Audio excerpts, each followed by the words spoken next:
The 80s were a time of great music and great music videos, but fans weren't just interested in the artists themselves. They also wanted to see a wide array of good-looking folks too. As a result, some of the biggest names to come out of 80s music videos were the Vixens who starred in them. But where are they today?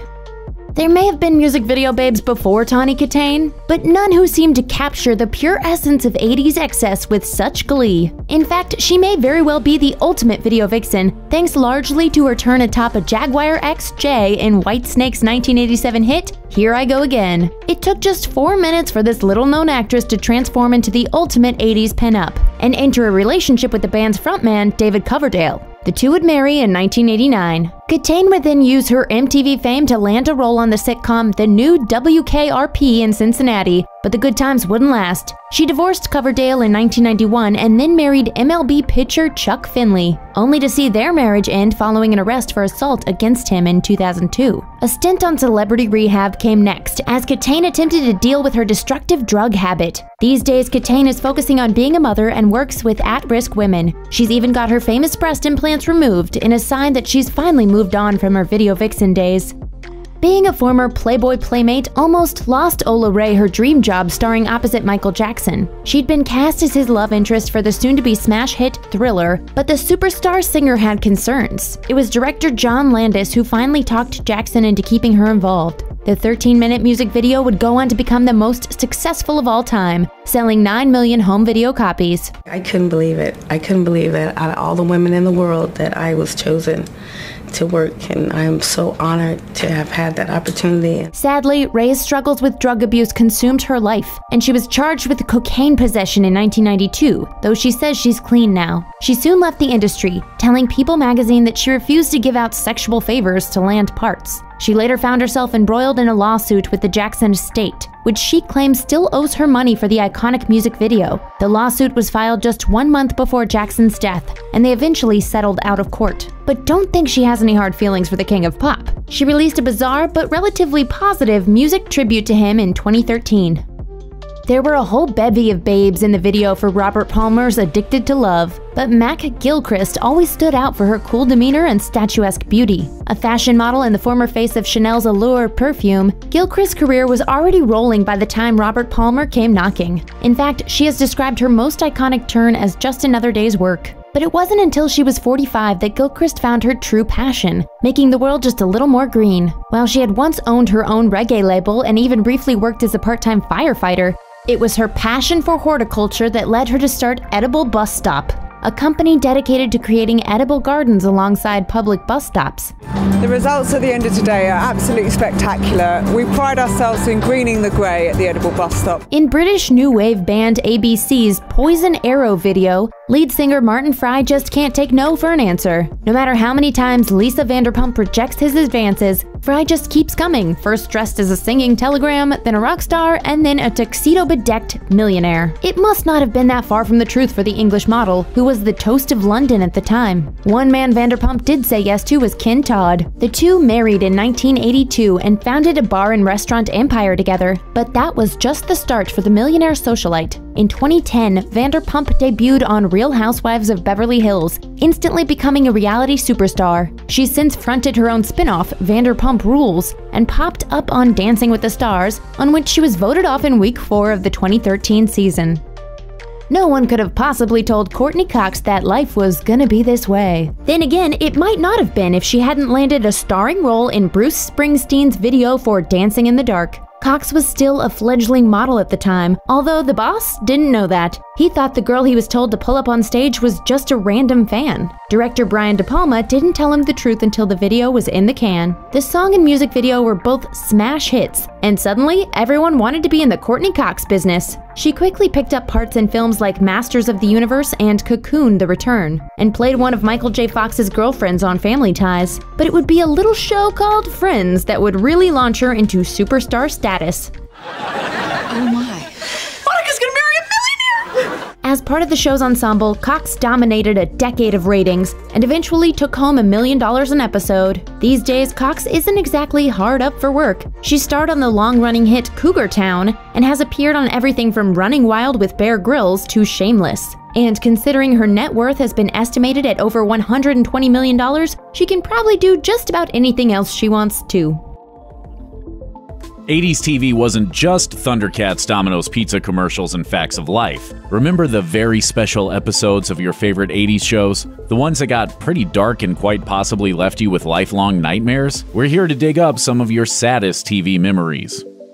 Nothing about war is really funny, and yet, for 11 seasons, the ongoing story of an army hospital during the Korean War not only managed to be full of laughs, but also deeply meaningful, which probably explains why MASH stayed on television for more than a decade. But it couldn't be all doctor jokes and cross-dressing conscientious objectors, and MASH had plenty of serious dramatic moments. The dark and last episode of MASH was arguably the darkest moment of the series. Airing in February 1983, Goodbye, Farewell, and Amen centers in part around leading character Hawkeye recovering from a mental breakdown. In the pinnacle scene of horror, Hawkeye is flashing back to the source of his mental anguish. He's on a bus, the enemy is nearby, and the passengers have to kill the lights and remain silent or risk discovery. But there's a woman on the bus who has a chicken, and the chicken won't stop making noise. Hawkeye tells her to shut the chicken up, and she does by smothering it in order to protect the entire bus of refugees from being found. But we learn that it wasn't actually a chicken like his fractured memory was trying to convince him, and it's horrific. It was a baby! She smothered her own baby! The 80s had no shortage of TV episodes that were ripped from the headlines. Hill Street Blues was maybe not as guilty of this as later shows like Law & Order, but it did have an episode or two that featured storylines that were pretty true to life. In March 1983, an officer performing a welfare check in a darkened apartment shot a 5-year-old boy who was playing with a toy gun. Then, in November of that same year, Hill Street Blues aired an episode entitled Doris in Wonderland, which included a storyline about a cop who mistakes a boy with a toy gun for a burglar and shoots him. In the real-life story, the boy's mom accepted a $395,000 settlement from the city, and the officer sued the city to pay for his continuing education so he could find another job. In the fictional version, the mother forgave her son's killer, and actress Alfre Woodard won a Primetime Emmy. So it was a feel-good story? Maybe? Sadly, a single realistic TV episode didn't really help prevent this kind of accidental killing, and the trend continues today. We all come about the knowledge of death in different ways. Maybe it's the death of a goldfish, or something more impactful like the death of a family member or friend. That's when parents usually decide it's time to sit down and have that conversation. But a whole lot of kids in the 80s learned about death from a giant yellow bird nerd. After the untimely death of Will Lee, the actor who played Mr. Hooper, the grocer on Sesame Street, producers decided that they should make his character die on the show too. After consulting with child psychologists to deliver the news in the least traumatizing way possible, a November 1983 episode broke the bad news. Big Bird and friends said farewell, Mr. Hooper, and then moms and dads everywhere had to deal with the fallout. Why shortchange the kids now? Why not? Death is part of life. Yes, Sesame Street is all about teaching moments, and it may have seemed a little rough to blindside kids and parents with this right on Thanksgiving Day, but the episode was specifically scheduled to air when children would have lots of adults and support around. It was effective enough to also get a children's book adaptation, but it all didn't make Thanksgiving 1983 any less depressing. Little House on the Prairie was good, wholesome television.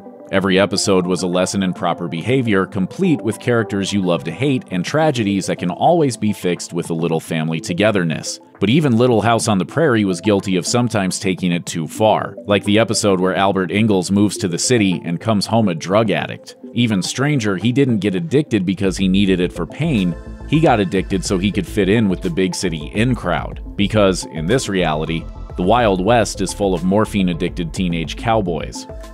Now I know what's wrong. It's the drug. We can both face it together. We can do something about it.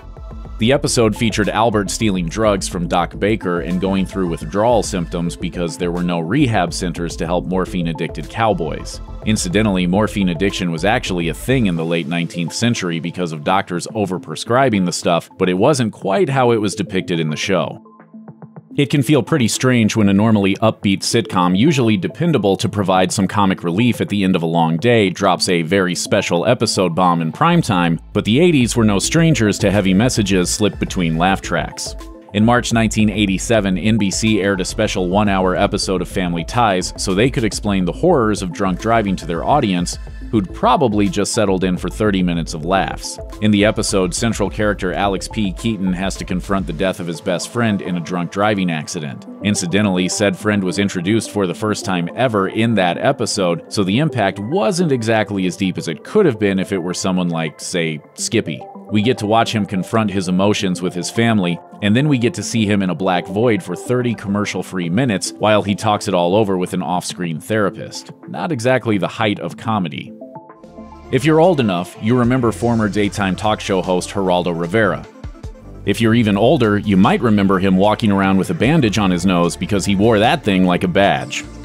In the 1980s and early 90s, if you wanted to watch low-life ruffians and other people you wouldn't want in your house verbally and physically assault each other, you watched daytime talk shows like Geraldo, because the internet wasn't really available yet. Geraldo loved to welcome guests who portrayed themselves as less educated, desperate, and angry.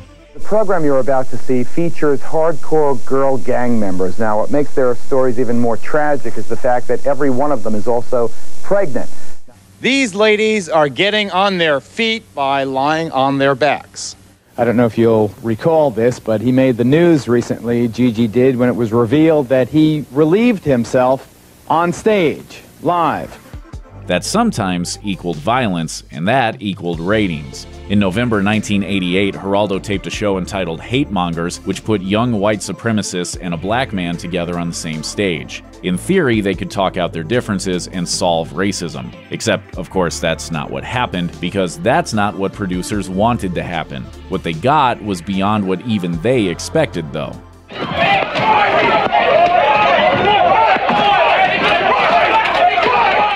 Rivera stepped in, got a chair to the face, and was probably also punched in the face. The jury's out on whether or not he totally deserved it, but it happened again in 1995 on an episode about domestic violence.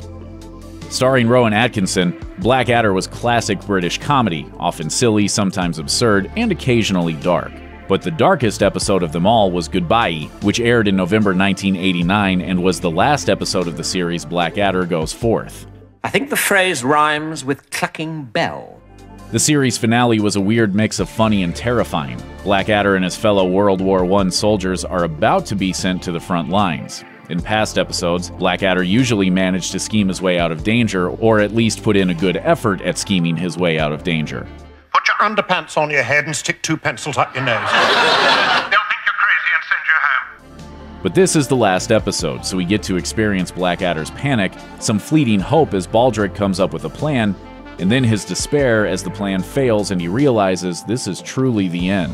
But then, instead of slipping away at the last minute or otherwise desperately trying to avoid his fate, Blackadder joins the others for the final push. In the last scene, we see them all running in slow motion into the explosions and general chaos of battle. Then, as a piano taps out a few notes, the battlefield fades into a peaceful field of poppies complete with chirping birds. Some thought it an odd way to end a comedy, but that was the whole point, that war isn't actually funny.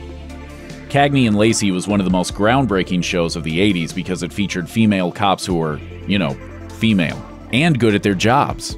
In fact, the show was almost too progressive for the 80s. One of the characters actually got recast because producers were afraid the pair seemed too much like a same-sex couple. That itself was a pretty dark moment, even though it happened behind the scenes, but the producers of Cagney and Lacey weren't afraid to do dark for their audiences too. In 1987, the show featured a two-part story arc, Turn, Turn, Turn, in which it becomes clear that Christine Cagney has got a serious drinking problem, and she's following her now deceased father into alcoholic despair and possibly the grave. Reviews at the time praised the show for handling sensitive themes and even found the episodes to be entertaining, but uplifting? Not especially. Thomas the Tank Engine and friends wasn't afraid to get weird, whether it meant to or not. In true, authentic Grimm's fairy tale style, they made an episode where a character gets entombed forever inside a dark and foreboding tunnel as punishment for not wanting to go outside in the rain, which is absolutely totally reasonable. The 1984 episode, The Sad Story of Henry, begins when an engine named Henry goes into a tunnel and then refuses to come out again because it's raining, and he doesn't want to mess up his paint job. So instead of coaxing the train out and finishing the episode with a happy little moral lesson about perseverance and facing your fears, the station controller just decides to brick Henry into the tunnel, forever and ever and ever. And just when you think, no, they won't seriously do that, They do, leaving just Henry's eyes peeking out above the brick wall. Also, his paint gets ruined anyway because there's dirt in the tunnel. The episode ends with Henry still inside the tunnel, so the moral of the story, kids, is do what your parents tell you, or they will brick you into a tunnel. Finally, a small child suffocates and nearly dies inside a refrigerator on a sitcom with a younger audience. Not traumatizing in the least. Punky Brewster was about a kid whose parents just wandered away and left her to fend for herself, so it was already a show with a traumatizing premise. Punky is an 8-year-old orphan whose parents don't love her, but luckily she's taken in by an old guy who learns to love. This particular 1986 episode brought us the story of a kid who locks herself in a refrigerator during a terrible game of hide-and-seek and suffocates. But it wasn't just a warning about the perils of old kid-eating refrigerators, it was also a lesson in paying attention when someone teaches you how to do CPR. Also, there's a scene where the little girl's cries for help echo unheard into the snowy neighborhood abyss. Hey, can you hear me? I need help!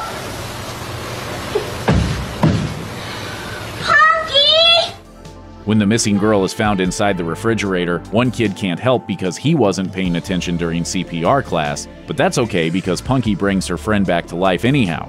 Everyone gets to live happily ever after, except for everyone who was watching because they all suffered years of nightmares and emotional torment. Thanks, 1980s. Music and television changed forever in 1981 when MTV began by playing their first music video, Video Killed the Radio Star by the Buggles. This is what it was really like to be the first music video on MTV.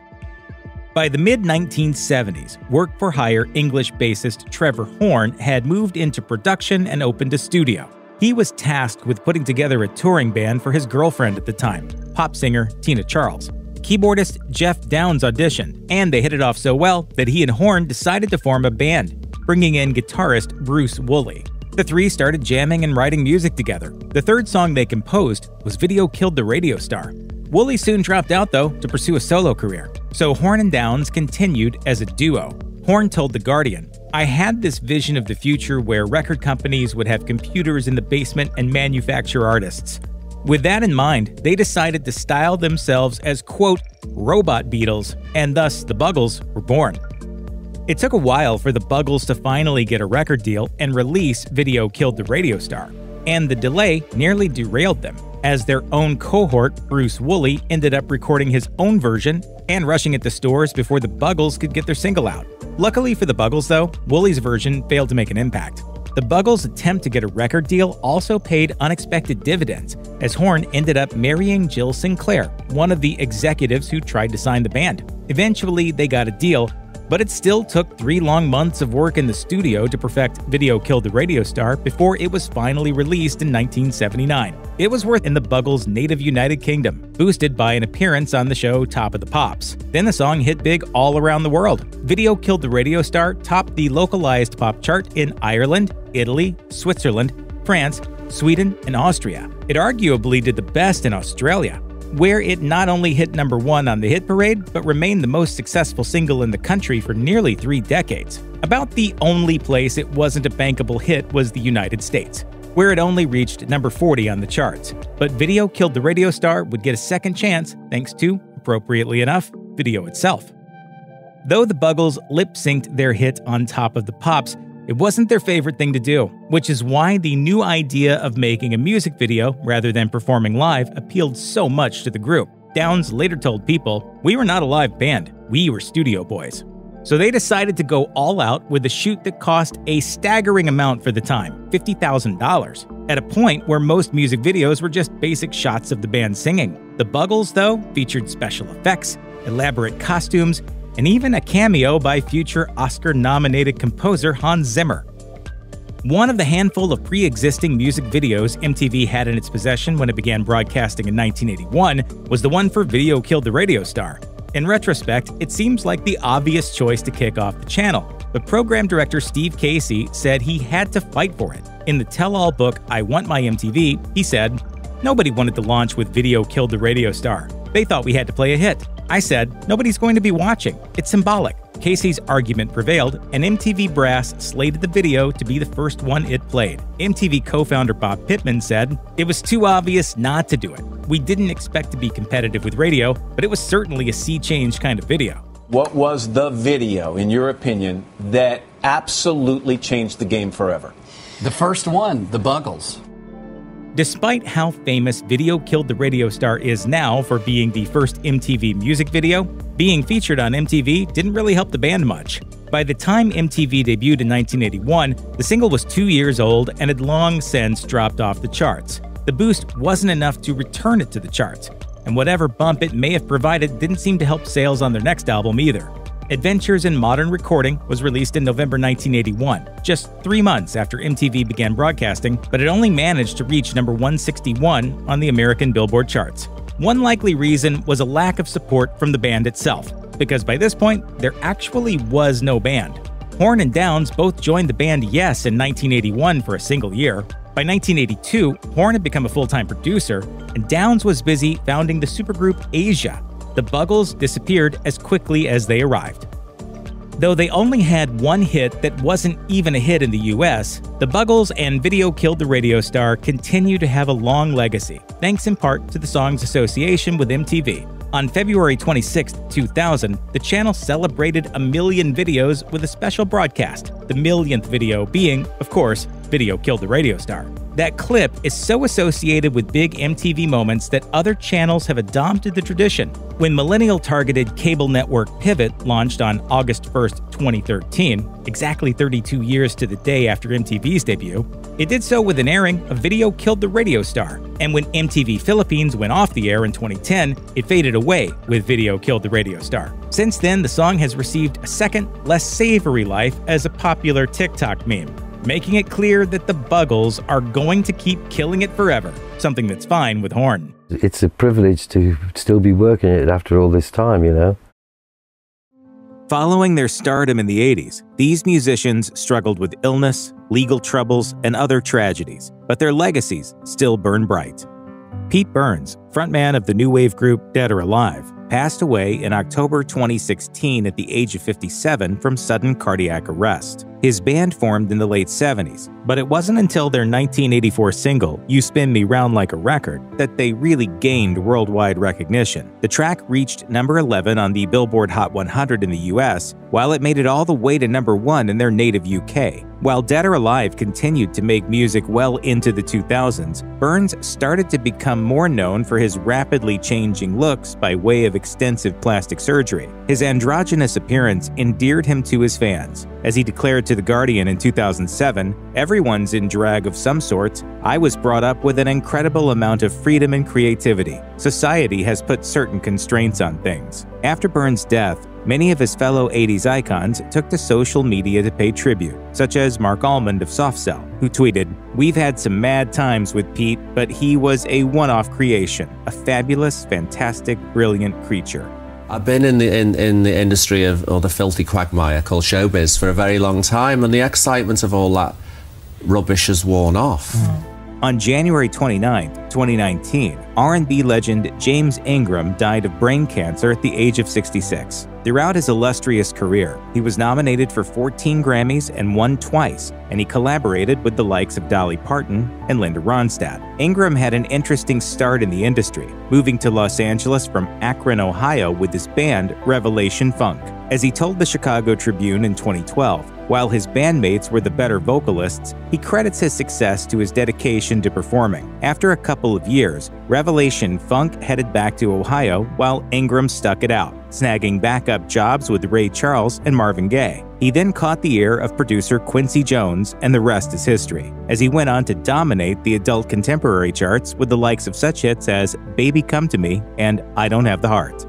On September 16, 2004, Izora Armstead, one half of the 80s duo The Weather Girls, passed away at the age of 62. Alongside Martha Wash, they were responsible for It's Raining Men, one of the biggest club anthems of the decade. Armstead and Wash formed The Weather Girls in the mid-70s and began their rise to the A-list as backup vocalists for disco singer Sylvester. They were originally known as Now, an acronym for News of the World, but then they changed their name to 2 Tons of Fun as a clear reference to their voluptuous figures. It wasn't until they released their now iconic song in 1983 that they really started to leave their mark as musical legends. In a 90s interview with MTV3, Armstead revealed that the duo changed their name to the Weather Girls because of the opening line in It's Raining Men. And it stuck. So I hurry up and patent the name. In addition to dominating the 80s club charts, Armstead is also remembered for the powerful message she wanted to leave the industry with. As she once declared, "Our audiences expect our music to be gay and positive. Reality for many people is grim and depressing, and for this reason, we want to pass on our energy and drive and to bring pleasure through our music."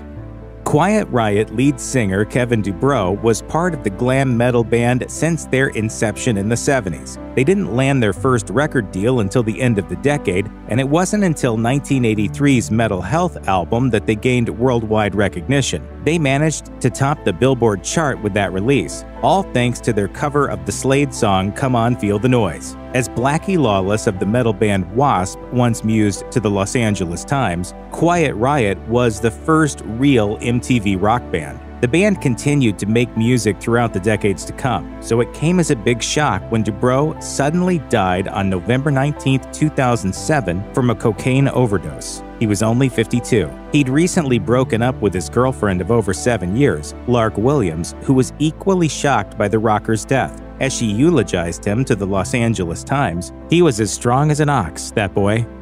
Australian rock band Men at Work released some of the most memorable songs of the 80s. Their debut album, Business as Usual, came out in November 1981, and by the following year, they achieved international fame. They're probably best remembered for their hit song Down Under, which is more or less an unofficial anthem for their home country. Men at Work surely wouldn't have been as successful as they were without Greg Ham, who played the saxophone and flute and was responsible for the riff in Down Under. Unfortunately, Ham and the rest of the band ran into a rough legal snag in 2010, years after they disbanded. That was when they were accused of stealing the Down Under riff from the children's campfire song Kookaburra Sits in the Old Gum Tree. They were ultimately ordered to pay 5% of the song's royalties. A friend of Ham's told the Washington Post that he was never the same after the ruling. Just a couple of years later, he was found dead of a heart attack on April 19, 2012. He was only 58. Yeah, lovely man. Just surprised, actually. Very shocked.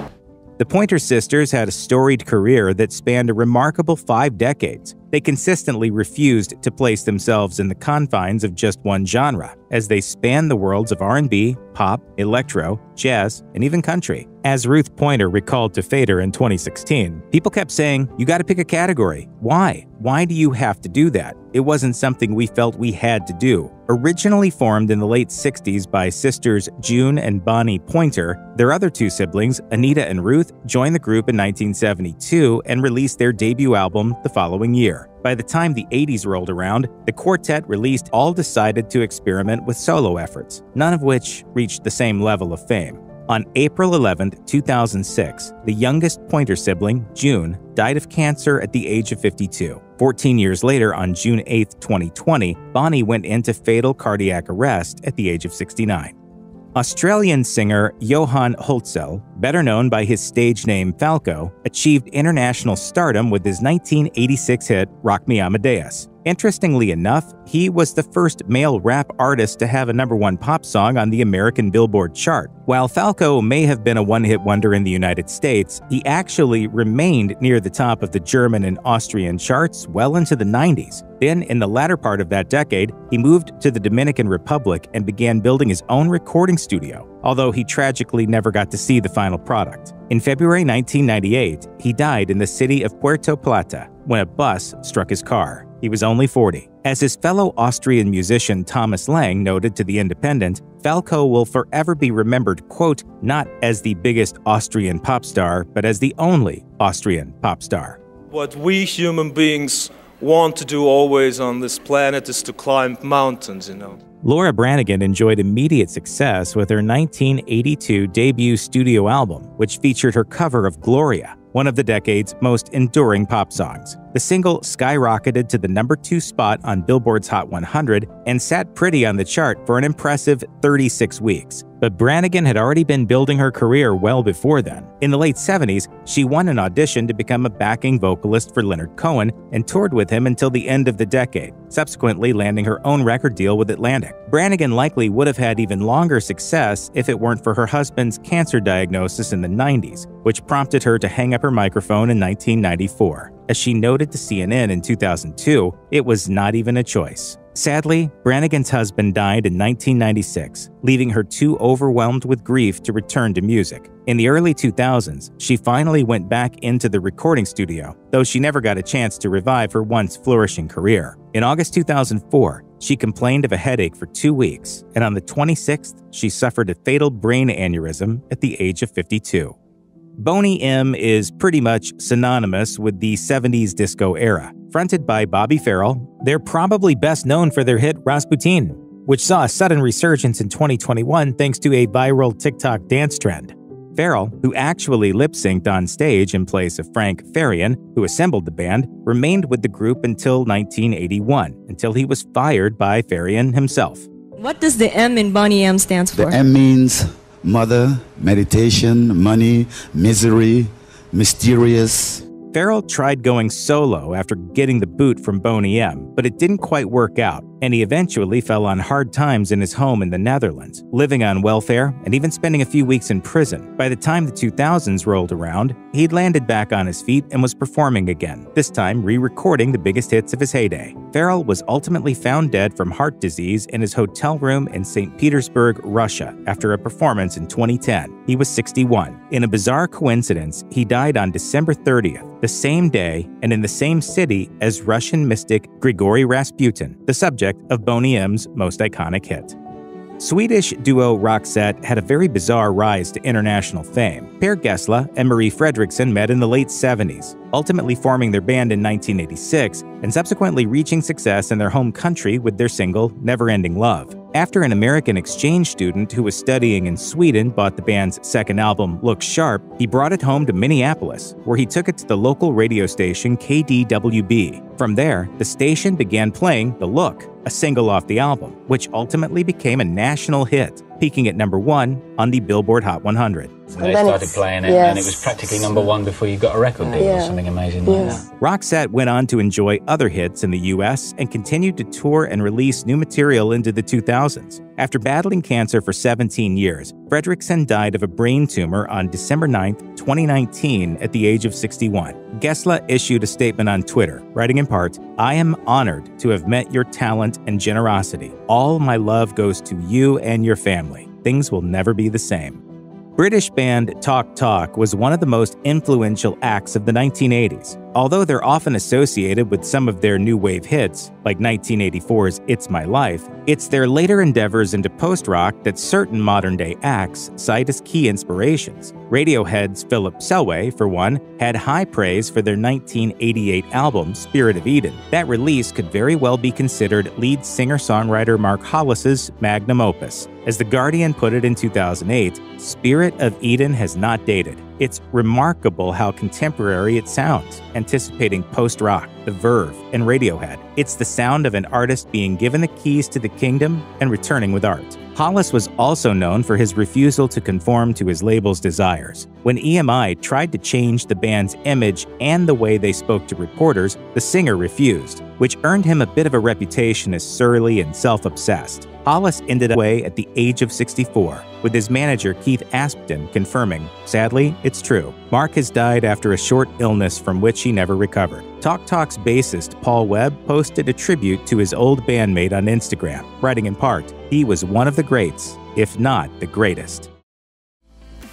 We all love these 80s classics, but there's something pretty messed up in every single one of them. And the weird part, you might not have even noticed them until now.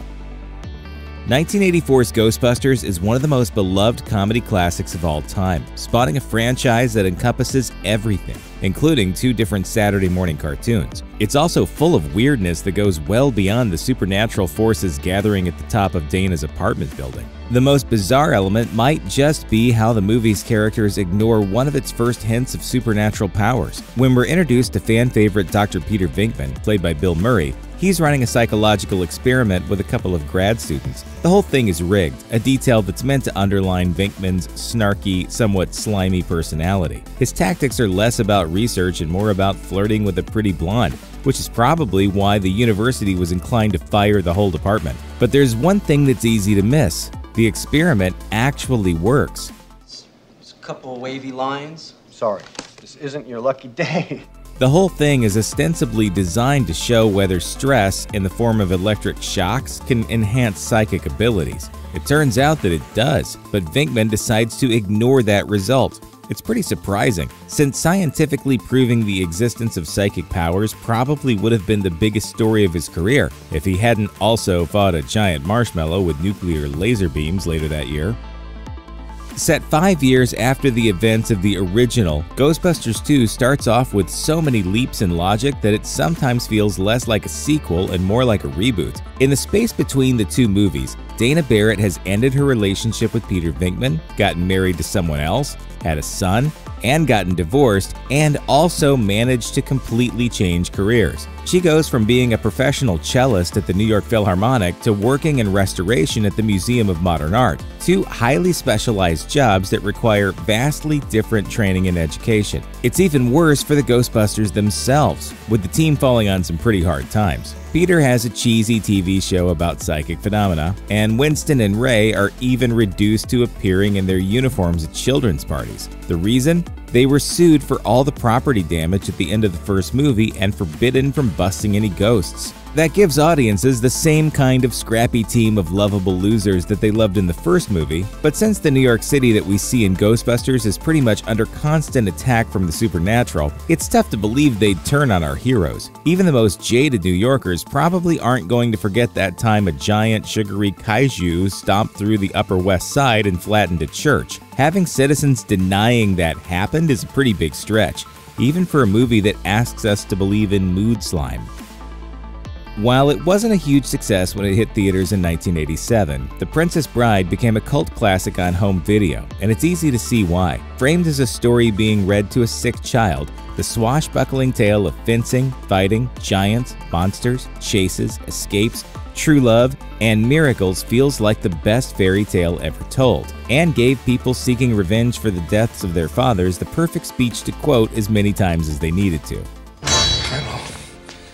My name is Inigo Montoya. You killed my father. Prepare to die. What many moviegoers might not realize, however, is that The Princess Bride isn't just a book in the movie. It's one in real life, too. Written by William Goldman, who also wrote the screenplay for the film, it even has a similar framing sequence.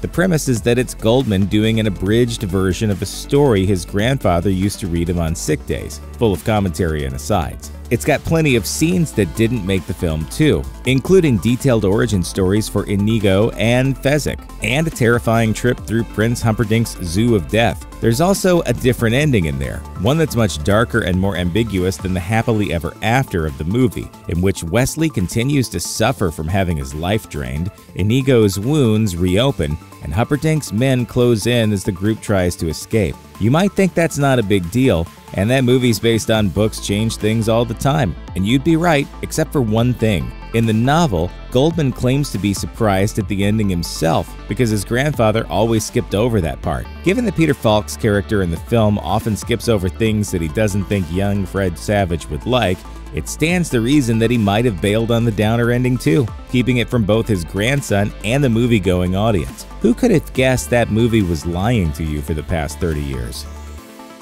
One of the more interesting things about Bill and Ted's Excellent Adventure is how it treats time travel. Rufus, for instance, is only able to come back in time to help the Wild Stallions with their history report because he lives in a future where they already succeeded. The movie also plays with the idea of Bill and Ted being helped out by their own future selves, as long as they remember to actually go back and do it.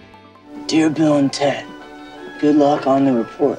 It's called a closed loop, and you see a similar, much less comedic approach in Terminator. But if you actually start to think about the inescapable pull of destiny that we see from our slacker heroes, though, things start to get pretty grim. Throughout the movie, Bill and Ted collect important historical figures to come address the students of San Dimas High. And given that we're working within a closed loop, of course, shot in the back of the head by John Wilkes Booth, Billy the Kid is famously gunned down by Pat Garrett. Socrates was sentenced to die by poison. Joan of Arc is burned alive at the stake for heresy and then had her body burned again to prevent the faithful from collecting her ashes.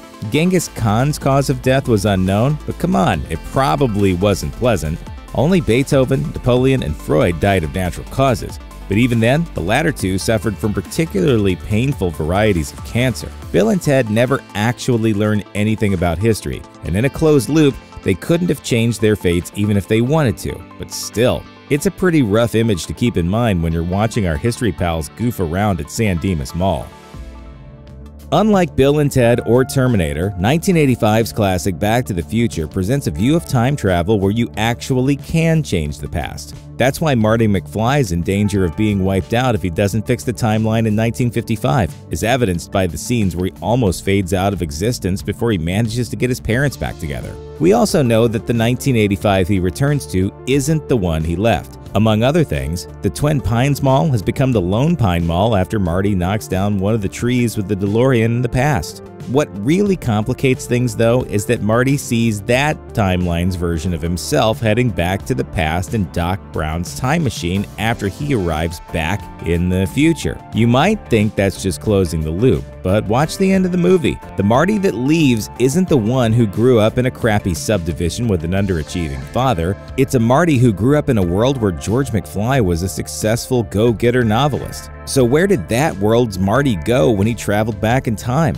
We know from Back to the Future 2 that time can be split into alternate realities, so presumably the good timeline Marty comes back to another different future, and then watches a third Marty vanish in the DeLorean, and so on. There's an infinite number of Martys who can never truly go home again, and who live out their days in a universe that simply is not theirs. No wonder he's depressed in the future. Even looking back 3 decades later, 1988's Who Framed Roger Rabbit still stands as a masterpiece. In a timeline when we've seen plenty of movies where people are acting alongside computer-generated characters who aren't actually there, Bob Hoskins sells the idea of interacting with a cartoon better than anyone else. Plus, the reveal of Judge Doom as a maniacal, dagger-eyed toon is one of the most enjoyably terrifying moments to ever make it into a movie that was supposed to be for kids. But while Judge Doom being dissolved in boiling acid at the end of the movie is a pretty well-known piece of nightmare fuel, the thing we never seem to talk about is that he actually wins in the end. His entire evil plot revolves around destroying Toontown and paving it over so he can build a new kind of road called a freeway. Even if Eddie Valiant stopped him in the 40s, that's exactly what eventually happened. Just ask anyone who's ever been to Los Angeles. There's a whole lot of freeway and no sign of any tunes. In addition to giving an entire generation of kids some pretty unrealistic expectations about what they could find by poking into holes in their backyards, 1985's The Goonies stands as one of the best adventure movies of all time. It has action, danger, and death traps, and rewards the brave and clever kids with an unimaginable pirate treasure at the end. But even if you're completely on board with the premise and the adventure, it's hard to believe that the treasure would still be there when Mikey and his pals got to One-Eyed Willie's ship. While it's pretty easy to imagine that people might be scared off by a pipe organ made of bones, it's a little tougher to believe that Chester Copperpot was the only person in 350 years to try following the caves all the way to the Inferno. If nothing else, somebody had to go down there to dig the wishing well, or to put in the water pipes for Astoria's country club, and would have stumbled on the path by accident. Even if they were killed off by one of Willie's many death traps, someone would have eventually gone looking for them and found the Inferno waiting at the end. But what if? You guys, just what if this map could lead to One-Eyed Willie's rich stuff? What really makes it hard to swallow, though, is that the treasure map is only in Mikey's attic because it was donated to the local museum. Any curator worth their salt should have at least verified the authenticity of a document like that, and if they had, they would have spotted the clues that led the Goonies to the treasure right away. Apparently, Mikey's dad didn't even bother to take it out of its frame, so it stands to reason that he's actually pretty terrible at the basic function of his job, which is probably why they're in such bad financial shape to begin with. Remember how Raiders of the Lost Ark is about world-renowned adventurer and actually pretty terrible archaeologist Indiana Jones trying to recover the Ark of the Covenant from the Nazis? And remember how in the end, when Belloc and his Third Reich associates open up the Ark, the vengeful spirits within come out and kill all the Nazis by literally melting the flesh off their bones? You should, because it's pretty awesome. But here's the thing. What about your boss, Der Fuhrer? I thought he was waiting to take possession. The only reason Belloc and the Nazis do that ceremony out in the desert instead of in the heart of Nazi Germany is because Indy himself destroys the airplane that was going to transport the Ark back to the Fuhrer. If he hadn't, Belloc would have opened the Ark back in Berlin, where Hitler himself and possibly the rest of Nazi high command would have been present to be melted along with everyone else. Considering Raiders takes place in 1936, Indy's involvement kept World War II from ending a full 9 years earlier than it actually did. Thanks a lot, Indy. Mob deals, TV racism, and fights with angry moms. The 80s may have been a golden age for music, but not for the people who made it. Cassette tapes were all the rage in the 80s, owing to their portability and the recent invention of the Sony Walkman and boombox. An affordable dual tape deck that could record material from one cassette onto another soon launched, and home recording was born. Mixtapes, in which songs were recorded from albums or off the radio and assembled into primitive playlists, became a hallmark of 80s youth culture. But the music industry viewed home recording as a major threat to profits. According to the Washington Post, record sales were down in 1979, and label executives were desperate for a scapegoat. Shortly after the advent of the dual tape deck, the British Phonographic Industry, or BPI, a trade group that represented most of the United Kingdom's record labels, launched an aggressive ad campaign bearing the slogan, "Home taping is killing music, and it's illegal." The slogan was printed on album sleeves and cassettes in the early 80s. The BPI pushed for taxes on blank tape sales to recoup losses, and CBS even sued the creators of tape copying equipment. Both attempts ultimately failed. On August 1st, 1981, MTV launched in North America, and it changed everything. The network's first music video, The Buggles' Video Killed the Radio Star, now seems kind of prophetic. As the network gained a foothold, music videos became so popular that other music channels like Much Music and VH1 soon followed. But there was a major problem. According to Dale Andrews in his book Digital Overdrive, video had in fact killed the radio star, or at least completely changed the rules of the game. Before MTV, most artists were heard but rarely seen. Now, with music videos serving as the ultimate promotional tools, image became just as important as the music, arguably even more so. Simply making music was not enough. Artists also had to look attractive or interesting, and sometimes even act. Those who mastered the visual aspect outperformed all others, regardless of musical ability. And there was another problem. Because music videos were considered advertisements for artists, no one made any money off of them. In fact, according to singer-songwriter Ian Tamblyn, artists had to pay for their own music videos, and making one worthy of airplay wasn't cheap. Because music videos became expected in the 80s, labels would front the artist's money to produce them, later recouping the expense out of their royalties. As the decade progressed, production costs became astronomical. In 1987, Michael Jackson's Bad cost $2.2 million to produce. In the end, only a select few good-looking, fashionable, rich, or already signed artists were able to keep up with the industry. In 1982, Philips and Sony teamed up to release the compact disc, or CD. Record companies claim CDs offer superior sound quality and durability when compared to vinyl. In his book Entertainment Industry Economics, Harold L. Vogel notes that the quality of vinyl had become notoriously poor in the late 70s, which contributed to low album sales. Record companies hoped that the technologically advanced CD would inspire people to buy music again. But when CDs first launched, they were only for the wealthy. A CD player in 1982 was priced at $750, which is about $2,100 today. CDs themselves were around $15 each, about $45 today. Despite CDs being relatively cheap to produce, record companies justified the high price, citing the audio superiority they provided and the added cost of building new manufacturing facilities. And of course, a large percentage of the profit from each CD sale went directly to the record company. Still, it was hardly much incentive to swap out your entire vinyl collection. But in 1983, with the launch of more affordable players and the slow decrease of CD prices, that's exactly what started happening. By 1988, CDs outsold vinyl. As the 80s drew to a close, vinyl had become a rare sight at record stores. When MTV first launched, the network played pretty much any video they could get their hands on, but very few by black artists. So, in an interview with MTV in 1983, David Bowie called them out for it. The network fumbled for a response.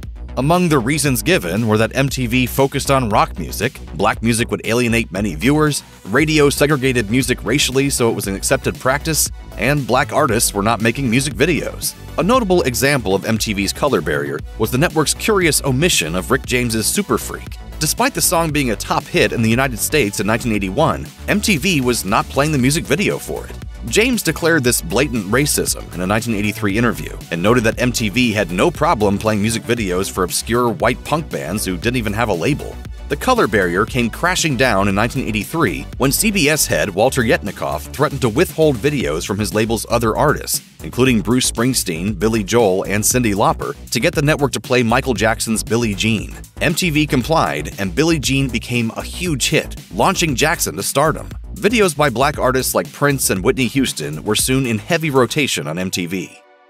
It turns out that payola, a crime in which commercial radio stations are bribed to play songs without disclosing they have been paid, wasn't just a thing of the 50s and 60s. According to the Los Angeles Times, record labels in the mid-80s regularly hired independent promoters to influence radio program managers to play certain songs, spending around $60 to $80 million a year in such endeavors. In exchange for play, promoters offered everything from cash to cocaine to sex workers. In 1986, a federal investigation into payola exposed Joe Isgro, whose Los Angeles music promotion business made $10 million a year in the 1980s. Isgro was indicted in 1989, but the case was dismissed in 1990. He was later revealed to be a member of the Gambino crime family. According to Frederick Dannon in his book Hitmen, major record labels worked regularly with a group of music industry mobster middlemen known as the Network in the 80s. When they needed to ensure a song was played on the radio or that another song was not played, they contacted members of the Network to make it happen. Following all the bad press, record labels quickly offloaded all of their independent promoters. By the mid to late 80s, record companies were making enormous profits, and album sales were increasing each year. Yet, for some reason, artists were still making the same as they were before, which wasn't much, comparatively. CDs, which sold at a huge profit margin, were a big part of the industry's growth. But the majority of this money went to the record label, with most artists being awarded less than 5% of every CD sale. To make matters worse, labels also charged artists for the use of new technology while reducing their royalties by 20%. According to Steve Knopper in his book Appetite for Self-Destruction. Despite CDs costing about $8 more than a vinyl record, artists made around 81 cents per CD sale. And then, of course, there were the hefty advances labels provided for promotional music videos, which often had to be recouped before artists saw a dime. When it was all said and done, royalty rates stayed around 10% for most artists. Only the decade's biggest stars made over 35%, but a few 80s artists successfully fought back against this perceived injustice. Once Madonna discovered that much of her profit came from songwriting royalties, she ensured that she was listed as a co-writer on every song she sang. Still, even Madonna didn't make 20% in royalties until the early 90s. Music in the 1980s was largely overseen by only 6 major labels. Together, they controlled 80% of the music industry, determining what was mainstream based on sales of their artists. For much of the decade, the main product was electronic pop music. But pop was far from the only type of music being produced in the 80s. Many artists making different music didn't fit with the mainstream and were confined to the underground scene. Underground artists gained followings through touring, college radio stations, and mentions in fanzines. They would often sign with independent labels, whose goals were promoting creativity rather than commercial success. Many indie artists played physical instruments as a way of rebelling against the synthesizers and digital sounds that dominated the mainstream. Many underground artists were overlooked by major labels in the 80s. Their music became known as a new genre, alternative rock. Its very name suggested opposition to the mainstream. Yet, oddly enough, many of these artists would later become mainstream in the 90s. In fact, grunge grew out of the underground 80s scene.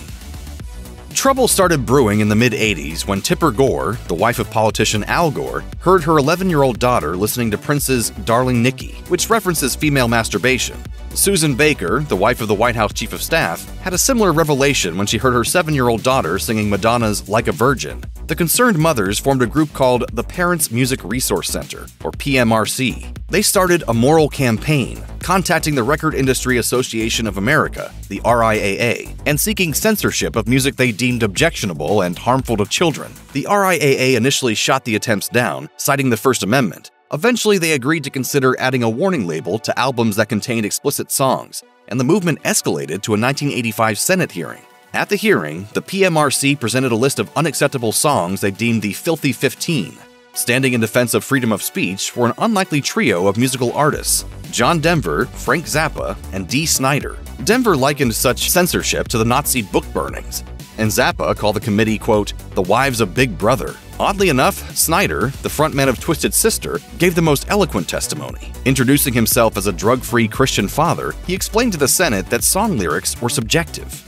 There is no authority who has the right or the necessary insight to make these judgments. Nonetheless, the parental advisory label was approved and went into effect in 1990. A measly 10% of albums released each year turn a profit, as per the RIAA. To offset such large losses, record labels churned out as many songs as possible, hoping that a few would become hits. In his book, The Billboard Book of Gold and Platinum Records, Adam White points out that the RIAA also pushing the cassette single heavily in 1987 and later in the decade would have lowered the certification sales criteria, so more hit singles would be classified as gold or platinum. This created excitement and shifted the listener's focus to the single, a trend that continues today. According to Harold L. Vogel in Entertainment Industry Economics, labels focused on finding many new acts as the upfront costs were much lower. Once the label found a hit, there was little incentive to keep investing in the artist unless they could immediately replicate the experience. Thus, a culture of mass-producing one-hit wonders was born. Consider the career of Madonna. In 1982, her first deal with Warner Brothers Records was based purely on singles and was not a full contract. She was simply offered an advance of $15,000 per single. Luckily, it worked out for her, but the same cannot be said of most 80s acts, who had one big song and then faded away. In a list VH1 compiled of the 100 greatest one-hit wonders of the 1980s, you'll find the likes of Come On Eileen by Dexy's Midnight Runners, The Safety Dance by Men Without Hats, and I Melt With You by Modern English, songs that defined the 80s and are still loved today, but whose creators became carnage in the decade's excess. Forget biting the head off of a bat. Did Ozzy really once try to kill his own wife? The 80s were all about excess, and these rock stars did, or almost did, the unthinkable. If any one band embodied the menacing meets sleazy party rock scene of the 1980s, it's Motley Crue. They were the toast of the LA glam metal world, and sold millions of albums worth of its proud tales of debauchery, relationships, and partying. With memorable songs like Kickstart My Heart, Shout at the Devil, and Dr. Feelgood. In 1997, Motley Crue hit the road for its comeback Generation Swine tour, and at the end of a show at America West Arena in Phoenix, invited the audience to storm the stage. Fearing a destructive riot, security guards tried to hold back the crowd, but Nikki Sixx and Tommy Lee didn't like that, so they allegedly kicked, pushed, and spat on guard Kenneth Lee Chambers. Hundreds of fans made it onto the stage and caused extensive property damage. I have never seen an incident escalate like it did last night. According to the Los Angeles Times, Lee's sentence consisted of an $800 fine and 30 days in jail, which, thanks to a plea bargain, he served as part of the 6-month sentence he was already serving at the time over an act of domestic violence involving his former wife, Pamela Anderson. According to the Greensboro News and Record, Sixx pleaded no contest, was convicted of assault and inciting a riot, and received a 30-day suspended sentence and probation. A big part of why Motley Crue caused a sensation in the early 1980s was its frontman, Vince Neil. He was arguably the quintessential poster boy of hair metal, with his flowing bleach blonde locks and photogenic looks. According to Ultimate Classic Rock, Neil was in the midst of a days-long party at a house in Redondo Beach, California, when, on the evening of December 8, 1984, he got in his car to go buy more alcohol. Already intoxicated, he brought along Nicholas Dingley, aka Razzle, drummer for the band Hanoi Rocks. At one point, Neil lost control of the vehicle and smashed into a Volkswagen. The occupants of that car, Daniel Smithers and Lisa Hogan, suffered injuries, while Dingley was pronounced dead upon arrival at a nearby hospital. According to the Los Angeles Times, Neal was arrested that evening and was found to have a blood alcohol level of 0.17%, well above California's then legal designation of intoxication of 0.10%. In September 1985, a court made Neal pay $2.6 million in restitution to Smithers, Hogan, and Dingley's family.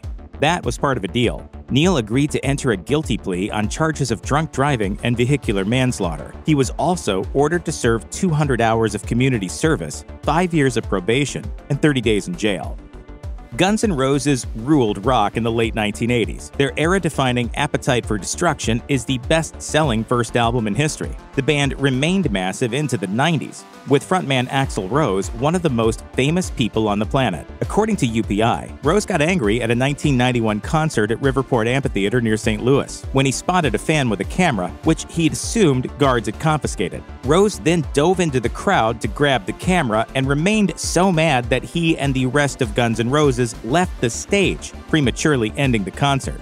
That, in turn, incensed the crowd, who rioted. Authorities say that about 3,000 fans participated, which led to $200,000 worth of property damage and 60 injuries.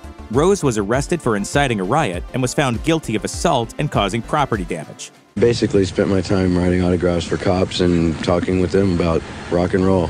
Ultimately, he was sentenced to 2 years probation and made to donate $50,000 to charity. Ozzy Osbourne is one of rock's most legendary, longest-lasting, and controversial figures. He helped popularize metal in the 1970s as the lead singer of Black Sabbath before embarking on a very successful solo career in the 1980s, recording hard-charging anthems like Crazy Train and Bark at the Moon. All the while, the singer struggled mightily with substance abuse issues. Osbourne's popular 2000s reality show, The Osbournes, depicted him in a calm and stable marriage with his wife Sharon, a long way removed from the night in 1989 when the self-proclaimed Prince of Darkness tried to kill his spouse. It's ridiculous. As Sharon detailed in the documentary The 9 Lives of Ozzy Osbourne, Ozzy approached his wife in a dark and disoriented state one evening after she put their children to bed. She recalled, I just couldn't get through to him. And he just said, we've come to a decision that you've got to die. Assuming he was under the influence of drugs, she recalled her husband then dove on her and tried to choke her on the ground. Luckily, Sharon had a panic button device nearby and activated it, which summoned police and ended the attack. Ozzy Osbourne was arrested for attempted murder, a charge that went away after the rock star entered a 6-month rehabilitation program. Rick James was an innovative musician, blending the catchiest elements of funk and rock and roll to create a whole new kind of music, which can be heard on enduring party starters like Super Freak and Give It To Me Baby. After his creative peak in the 80s, James got more attention in the 90s for his legal problems. According to the Los Angeles Times, in 1991, James and his girlfriend, Tanya Hijazi, were arrested and charged with false imprisonment, assault with a deadly weapon, sexual assault, making terrorist threats, and furnishing drugs. According to police, James and Hijazi met a woman at a party and invited her to stay at their home. Soon after she arrived, James allegedly brandished a gun and threatened to kill the woman if she tried to leave. Then, according to reports, James and Hijazi physically restrained the woman and burned her with a hot crack cocaine pipe around 20 times and forced her to perform sexual acts and smoke crack cocaine against her will. Upon release, the victim sought hospitalization, where medical staff called police. Free after posting bail and awaiting trial, James and Hijazi were arrested again in 1992 after a woman accused the couple of physically assaulting her in a West Hollywood hotel room. Acquitted on a torture charge from the first incident, James earned a 2-year prison sentence for the assaults, according to Billboard.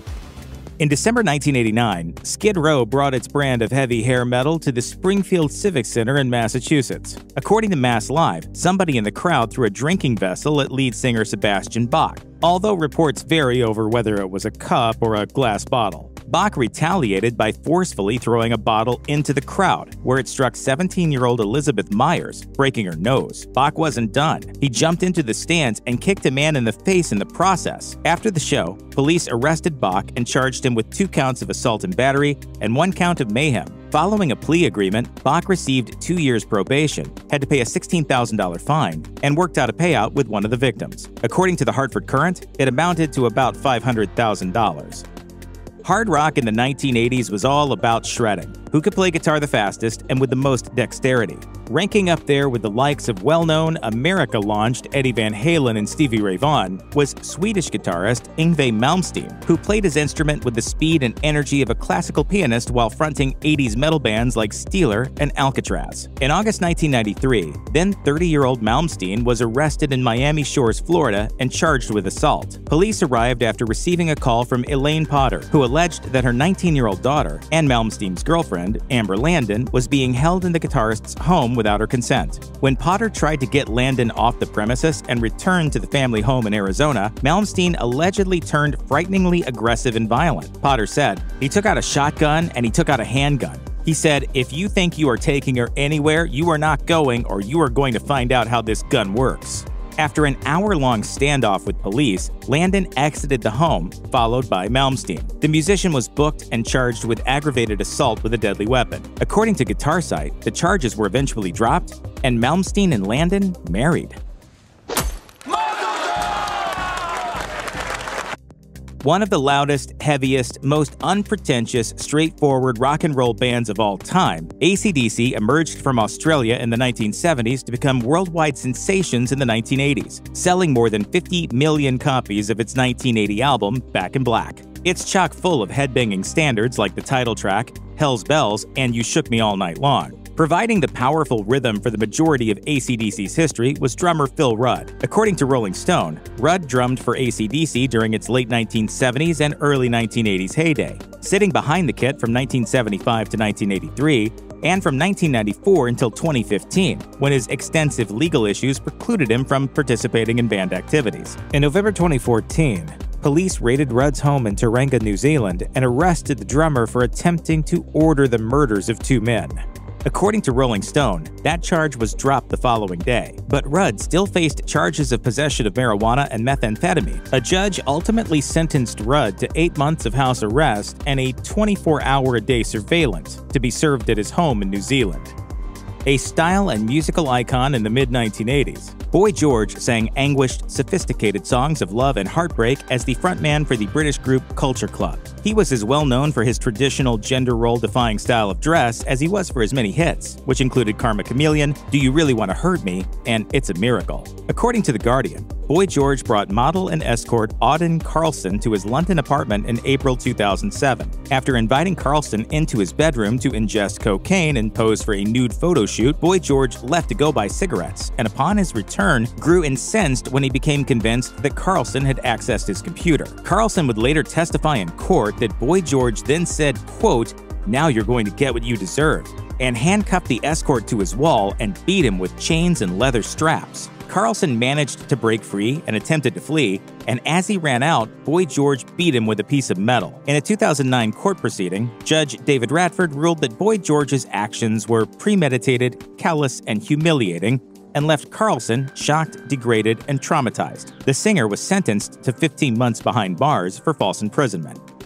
Great White hit it big in the late 1980s, in the tail end of the hair metal era. Fronted by lead singer Jack Russell, Great White found a big audience for its bluesy glam metal sound and scored major hits like The Angel Song and Once Bitten, Twice Shy. In 2003, Great White played The Station, a small club in West Warwick, Rhode Island. According to CNN, their tour manager opened the show with some unauthorized pyrotechnics at the back of the stage. That started a fire, and Russell and his bandmates escaped to safety via a fire door by the stage, which a bouncer prevented any of the 400-plus fans in attendance from using, leaving them to rush for the 4 posted exits, 2 of which had been barricaded. The bottleneck of panicked people led to a large crowd trapped as the fire quickly engulfed the building. Liquor bottles exploded, beams cracked, and the ceiling collapsed. I see the horror, and it was ugly.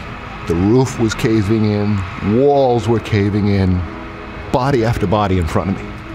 When it was all over, 100 people died at the station that night. No one in Great White faced criminal charges over the tragedy, but they did face a lawsuit from survivors and the families of those who died. Great White agreed to pay out $1 million, according to the Associated Press. As part of the settlement, they didn't have to publicly admit wrongdoing. Rick Springfield made a name for himself as a pop rocker in the early 1970s with hits like Speak to the Sky, only to resurface a decade later with some of the most definitive rock radio songs of the 1980s, like Don't Talk to Strangers, Human Touch, and Jesse's Girl. Springfield spilled all in his 2010 memoir, Late, Late at Night, including details of his mid-1970s relationship with actor Linda Blair. At the time, Blair was a rising star, Oscar-nominated for her role as a demonically possessed child in The Exorcist. I'm Damien Karras. And I'm the devil. Now kindly undo these straps.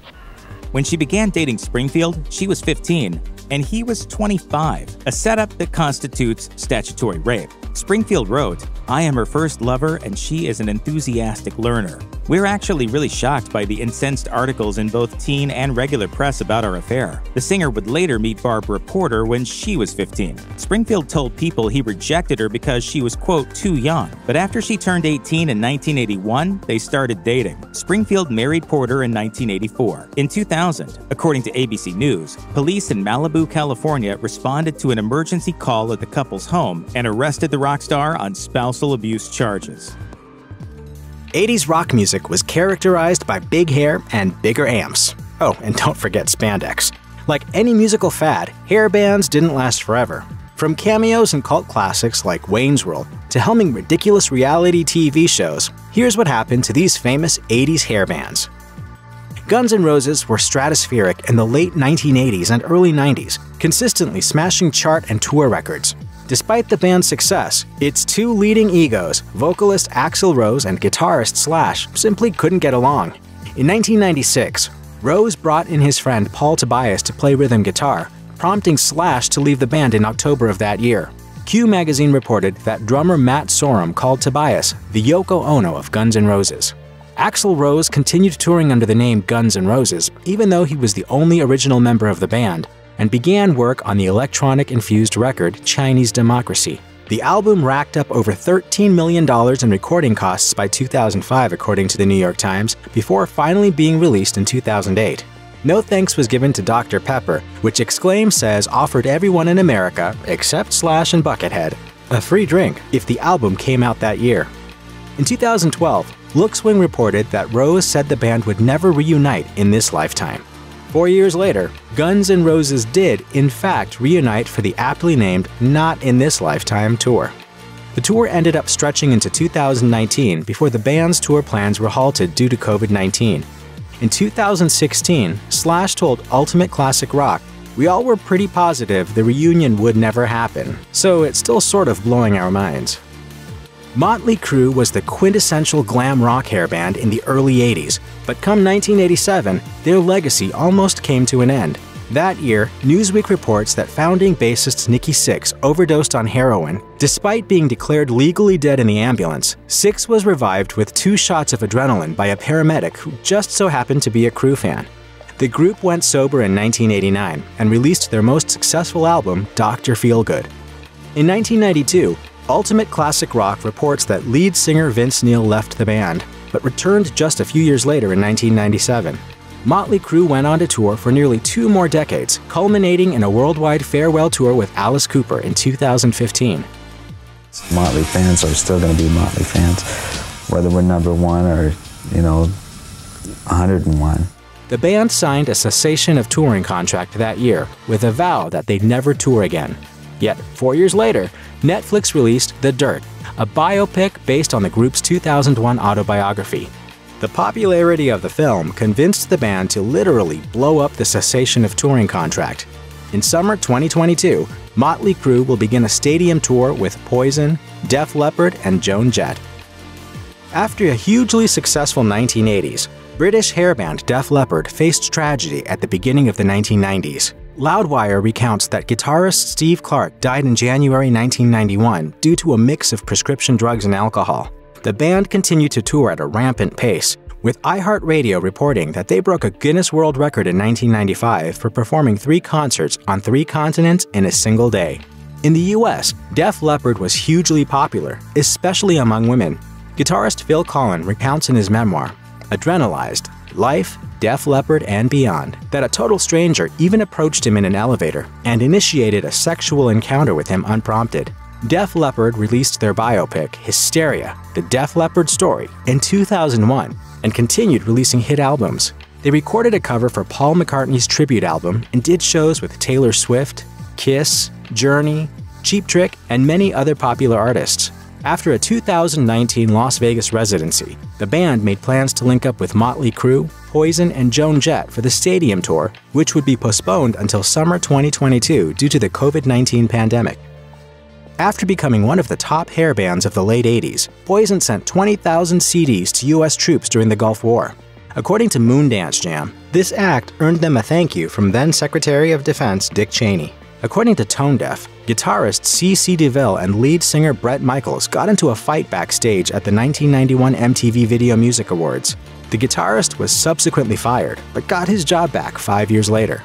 Around that time, Michaels was hooking up with Canadian actress Pamela Anderson, with a sex tape of the pair surfacing on the internet in 1998, according to MTV. The band continued to tour and make records, frequently breaking off to make their own solo albums. At a 2006 show in Atlanta, Philly Voice recalls that Michaels and bassist Bobby Dahl got into a fight on stage, with Michaels throwing his mic at Dahl and the bassist slamming his guitar into the singer. If you think Michaels is dramatic enough to be featured on reality TV, he'd be in agreement. Since 2006, Michaels has appeared on 3 seasons of VH1's Rock of Love, where women competed for his affection. He also appeared on Celebrity Apprentice 3 and won.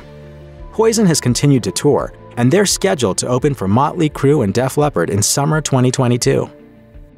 It is going to be not just the stadium tours, it is the party of the summer. After recording karaoke and road trip anthems like You Give Love a Bad Name and Livin' on a Prayer in the 1980s, John Bon Jovi and his band continued to rock out and stay supremely popular. In 1991, the band was going through the kind of rift that most hair bands were facing at the time, and Forbes recalls that John fired management and took over the band himself. Then, the band flew off to a Caribbean island to discuss their feelings and group dynamic. NME says that the band continued to stick together, except for bassist Alec John Such, who was later fired. You got to a point where if you can't carry your weight, it's not fair to the rest of us. We couldn't sacrifice what we sounded like live. We could cover it up in the studio. After the hugely successful 1995 tour, Bon Jovi took a 4-year hiatus to work on solo stuff before returning with the 2000 hit, It's My Life. Bon Jovi kept on releasing albums in the 2000s, virtually all of which were chart toppers. According to The Hollywood Reporter, Bon Jovi has played more than 2,600 concerts in more than 50 countries for over 34 million fans. The band's 15th album was supposed to come out in May 2020, followed by a world tour, but John Bon Jovi told Howard Stern that everything is on hold due to the coronavirus pandemic. The band released the album 2020 in October of that year and began touring again in 2022.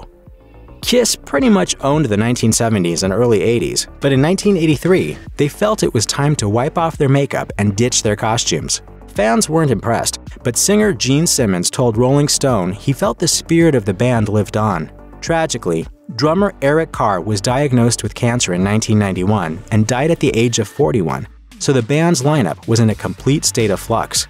At the 38th Grammy Awards, Ultimate Classic Rock recounts that rapper Tupac Shakur shocked the world by introducing Kiss in their full makeup and costumes yet again. USA Today reported that the band's 1996 reunion tour, in full costume, grossed $43.6 million, and they performed another reunion tour in 2000. Kiss went on tour with Aerosmith in 2003 and headlined the Rock the Nation tour alongside Poison. After a few years of sporadic shows, they returned to world touring and have more or less kept it up since. Their latest rendition of a farewell tour was supposed to play over 180 shows and grossed some $200 million. After several years of delays, Kiss is back on the road for their, quote, final tour ever in 2022. Despite frontman Dee Snider's insistence that Twisted Sister is not hair metal, we're going to include them in this list anyway. In the mid-80s, Twisted Sister was making bangers like We're Not Gonna Take It and I Wanna Rock. By 1987, different members left for different ventures, and the band officially disbanded according to Guitar World. Only Snider remained in the public eye by joining a couple lesser-known metal bands and eventually becoming a radio and TV personality. Later, in 2001, bassist Mark Mendoza even went so far as to say that he wanted Snider dead on an episode of VH1's Behind the Music. When the band finally reunited for a 9/11 benefit concert later that year, they performed sporting their 80s-era costumes, acknowledging that few people would be interested in any new music. Twisted Sister went on to play different festivals around the world to crowds often bigger than in their early days. This success was good news for Snyder, who Fox News reports was broke by the mid-90s. In 2015, drummer A.J. Pirro died of a heart attack in his sleep, and the band subsequently announced their final tour. In a feat nearly unprecedented by their peers, they seem to have actually meant it. Their last show was in November 2016. By 1991, shock rocker Alice Cooper had recorded 19 albums, and not all of them were good. Yahoo writes that he openly refers to his 1980s records as blackout albums because he was so messed up on drugs he couldn't recall recording them. In the 1990s, Cooper was still making records with his band and performed on recordings by some of rock's biggest stars. Apart from making music and touring near constantly since the 1960s, Cooper liked to cross pop culture lines. He popped onto the set of Wayne's World in 1992 and made cameos in The Simpsons and Tim Burton's adaptation of Dark Shadows. He was even in a Marvel comic. I was not aware of that. In 2014, Cooper was an opening act on Motley Crue's final tour. The next year, he performed in the supergroup Hollywood Vampires with Johnny Depp and Joe Perry. In 2018, Cooper played Herod in Andrew Lloyd Webber's Jesus Christ Superstar live in concert, which earned positive reviews from the New York Times. By the end of the 1980s, Van Halen had already switched out vocalist David Lee Roth for Sammy Hagar. After the replacement, Van Halen continued to hit #1 on the charts until 1996. According to Guitar World, Hagar left the band at that time following spats with Eddie Van Halen while recording the Twister soundtrack. Without a singer, guitarist Eddie Van Halen and his brother Alex ended up recording Respect the Wind, which was nominated for Best Rock Instrumental Performance at the Grammys. The band switched singers a couple times and subbed in Eddie's son Wolfgang for bassist Michael Anthony. In 2007, Roth finally returned, and Van Halen continued to play sold-out shows across the globe. Throughout their career, they were one of the best-selling bands of all time, selling more than 80 million albums worldwide and charting 13 Billboard #1 hits. In 2019, the band released yet another box set. Tragically, it would be their last. On October 6, 2020, the LA Times reported that Eddie Van Halen died of cancer after first announcing his diagnosis in 2001. After his father's death, Wolfgang Van Halen tweeted, "He was the best father I could ever ask for. Every moment I've shared with him on and off stage was a gift." Ozzy Osbourne has chided 80s glam rock bands before, but the so-called Prince of Darkness's 1986 album, The Ultimate Sin, is a quintessential hair metal record according to Sputnik Music and many others. Following his successful solo split from Black Sabbath, Ozzy Osbourne went on what was to be his last tour in 1993, poignantly titled the No More Tours Tour. Needless to say, it wasn't his last tour. He continued to play live, including at his wildly successful Ozfest. By the next century, a new generation of fans got acquainted with Ozzy Osbourne through his MTV reality shows. The Osbournes first did a show called The Osbournes from 2002 to 2005. They also did a show called Battle for Ozfest, and Sharon Osbourne appeared on the X Factor UK. They also released a show on the Travel Channel called The Osbournes Want to Believe About Paranormal Activity. Ozzy announced yet again that he'd stop touring in 2018 with a No More Tours Tour 2. According to Blabbermouth, Ozzy says he'll still play gigs but not world tours, though the second No More Tours tour has stretched into 2022. At age 71, Ozzy released yet another solo album, Ordinary Man, and Louder reports that his wife Sharon thinks he has more albums in the works. Credited as being one of the founding glam metal hair bands of the 1980s, Rat recorded 4 albums to mixed critical reviews. In the early 90s, the band came out with their 5th album and continued to tour, but guitarist Robin Crosby struggled to keep up due to a heavy drug addiction. I wish to God I had any idea what I was dealing with. After he returned from a tour in Japan, he checked into rehab. In 1994, Ultimate Classic Rock explained that Crosby was diagnosed with HIV, which eventually developed into AIDS. In a 1999 interview for VH1's Behind the Music, Crosby reflected that addiction and HIV had cost him his band, exorbitant amounts of money, and physical intimacy. Crosby died in 2002 of a heroin overdose at 42 years old. A mishmash of the original band members reunited for a tour in 2007 and released a new album in 2010. It would be their last to date. According to Blabbermouth, founding lead singer Stephen Pearcy announced in 2018 that he'd continue Rat with bassist Juan Crucier. The band saw a surge in streams and exposure recently thanks to a Geico commercial about new homeowners that love their house despite their rat problem. Which is worse, being part of the 10 messiest band breakups or learning your group is ending via fax? Stay tuned to find out how some of your favorite 80s bands came to an end. The Clash was a true punk band. Their unpolished look was in direct opposition to the glitz of MTV. They never held back with their political lyrics, and they had the punk rock sound to back it up. From White Riot to London Calling, they achieved mainstream success with a style that was firmly anti-establishment. In 1985, the band released what would be its final album, Cut the Crap. Two key members of the band were already gone, the drummer, Topper Headon, and one of the frontmen, Mick Jones. Alongside Joe Strummer, Jones had written and sung many of the Clash's hits. Reasons for Jones' departure vary, but both personality and creative conflicts seem to have driven Jones and Strummer apart. Parts of Cut the Crap are painfully disjointed and overproduced, despite Strummer's stated desire to strip their sound back to basics. After Cut the Crap, the band fully broke up and never reunited. In 2013, Rolling Stone ranked the breakup of the rock band Guns N' Roses as one of the 10 messiest band breakups. Like The Clash, their demise was brought on by the exit of key band members. Only a few years after their massive success with 1987's Appetite for Destruction, conflicts started between the band members. They got rid of drummer Steven Adler due to his drug problems, and the feud between frontman Axl Rose and lead guitarist Slash worsened. It's difficult to piece together what the exact cause of the split was, as Slash and Duff McKagan describe one version of events which paints Rose as difficult and controlling, and Rose has stated it would be hard to tell his story without, quote, being negative to everybody else and calling them a liar. Regardless of the exact details of their disagreement, this personality clash forced the band apart in 1993.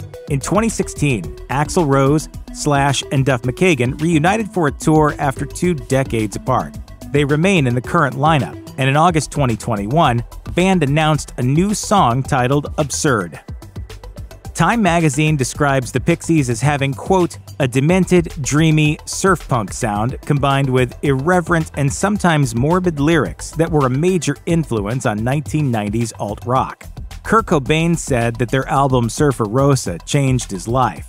However, like many bands, the Pixies got more stressed and fought more the bigger they got. In 1993, less than 10 years after the band was formed, lead singer Black Francis announced their breakup on the radio before telling his bandmates. Reportedly, he called guitarist Joey Santiago after getting off the air, but only informed bassist and songwriter Kim Deal and their drummer David Lovering via fax. Black Francis later said, "We could have survived if we could have just stopped the train and taken a vacation."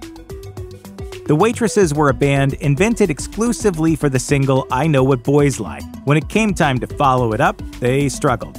As explained by One Hit Wonderland, songwriter and guitarist Chris Butler came up with the snarky song while working with another band, and got his friend Patty Donahue to sing lead vocals. The song charted, but the rest of the album went mostly unnoticed. After touring, Butler and Donahue's relationship became strained, and that was it for the Waitresses. Despite the difficulty the band had building a career off of I Know What Boys Like, the band has another song that has ultimately become more popular since their breakup and is probably even better known than their hit single. According to Butler, the label asked them to record a Christmas song, and they threw together the song Christmas Rapping as a favor to the label. The upbeat song about an adult's complex relationship with Christmas continues to play on the radio every holiday season. In 1988, INXS reached #1 with their single Need You Tonight, a far more electronic, synthy track than the new wave alt band had ever released before. The following album, Kick, sold more than 10 million copies. Tragically though, in 1997, their 37-year-old frontman Michael Hutchence died unexpectedly. The band waited 15 years to officially break up, but things were never the same without Hutchence. Founding member John Ferris said, We lived for each other in the trenches and we loved each other. It was the 6 of us against the world, and then suddenly and inexplicably we were but 5. We were lost right at the moment we were on top. Like 1 minute we're rehearsing playing music with Michael, and then a few days later we were in the same room, the gear's gone, and we're rehearsing carrying his coffin. Synth-pop band Frankie Goes to Hollywood topped the charts with their first 2 singles, Two Tribes and Relax. They were as controversial as they were popular. According to The Guardian, the BBC banned the playing of Relax on the radio and the showing of the queer-coded music video on TV. If anything, the controversy helped the band even more. Behind the scenes, though, there were tensions between the members. According to Past Daily, an actual fight broke out backstage between frontman Holly Johnson and bass player Mark O'Toole. When their second album was less successful, Johnson decided to leave the band. According to Holly Johnson, though, leaving the hit band was harder than it seemed. Rather than let Johnson move on, their label took him to court to try to prevent him from working with anyone else. The legal battle took 2 years, but ultimately, the judge sided with Johnson. In the 1970s, the band Styx had many soft rock, prog rock hits like Come Sail Away, but they had also found success with concept albums like The Grand Illusion and Paradise Theater.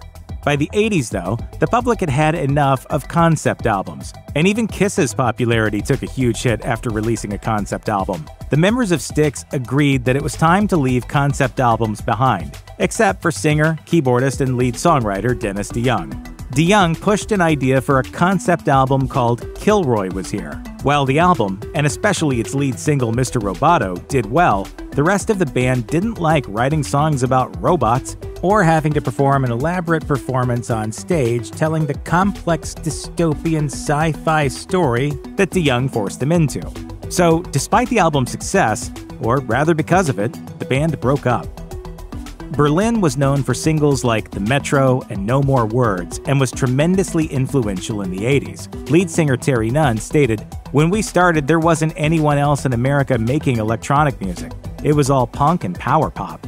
And then things went sideways." In 1986, producer Giorgio Moroder convinced Nunn and the band to record Take My Breath Away for the Top Gun soundtrack.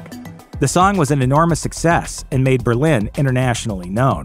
Behind the scenes, there was already tension within the band, but the overnight success pushed them apart. The rest of Berlin resented that their biggest hit was a song they hadn't written. Nunn said, "We fought about that, then we fought about the fact we had to play it in concerts. We were just fighting to fight." Within a year, the band had broken up. The Police released 5 albums in their first 6 years, all of which featured songs that would become classics. However, the conflicts between band members were fairly public from the beginning. Behind the scenes, the relationships between frontman Sting, guitarist Andy Summers, and drummer Stuart Copeland were more and more strained. As Sting took creative control in the Police, the rest of the band got increasingly frustrated, and in 1984, the band officially split. They eventually reunited for their induction into the Rock and Roll Hall of Fame, and had a reunion tour after the 2007 Grammy Awards. The Police have broken up. Can you confirm that? It's outrageous. I wonder if it's true. The Smiths blended Morrissey's morose, poetic lyrics with Johnny Marr's innovative and delicate music. The two intense creative forces within the band created a sound that was incredibly influential. But Morrissey and Marr began to clash. After Morrissey insisted they fire their manager, Marr was forced to fill the role of manager as well as lead guitarist. Meanwhile, Morrissey began taking more creative control of the group. Marr told The Guardian, "It's what split the band up. To this day, I haven't met anyone who thinks a major rock group should be managed by the 23-year-old guitar player." The Smiths attempted to replace Marr after he quit the band, even going so far as to bring another guitarist into the studio, but they were never able to release any new songs. Wham was a two-man band, George Michael and Andrew Ridgeley. For 5 years, the pop duo had chart-topping hits like Careless Whisper and Wake Me Up Before You Go-Go. They sold around 28 million records. When the band broke up, the press, fans, and even the label believed it was because the two childhood friends had fallen out. According to Michael, though, that was never the case. Michael has assured fans that there was no bad blood between him and Ridgeley at all, calling it, quote, "the most amicable split in pop history." In truth, Michael had decided it was time to move on from the teen pop songs that made Wham a success. He wanted to make more mature music for adults, and for him, that meant a solo career. one that went very, very well indeed. Wham being a representation of our youth was never going to last into adulthood proper. Formed in 1980, British new wave group Haircut 100 was almost an instant success, becoming massive pop stars in Europe and the UK in their first year. But just 4 years later, the band had broken up. In an interview with The Right Stuff, former frontman Nick Hayward claimed that one source of conflict was that he was making more money than the other members of the band because he was the songwriter. That was where the tension started with the band. That's why we fell apart. I wasn't the popular guy. I left because I was ganged up on. On VH1, former bandmates stated that Hayward felt threatened, and that it was the singer's, quote, mental anguish that ultimately drove them apart. Ultimately, all the bandmates got back together in 2004 for the VH1 series Bands Reunited, where they played their hits Love Plus One and Fantastic Day again for the first time since the split.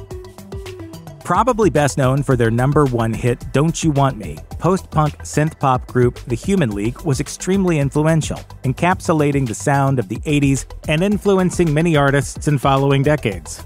Despite their many hits in the early 80s, their album Hysteria was far less popular.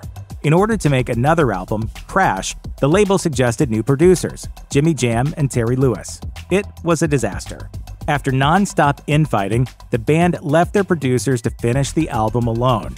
While the first single still charted at #1, an interview with Melody Maker at the time shows the fraught relationship the band had with the album. When lead vocalist Philip Oakley was asked if he liked the album, he responded, "We took 2 years to write 6 songs, and that means if we hated this LP, we'd have to put it out anyway."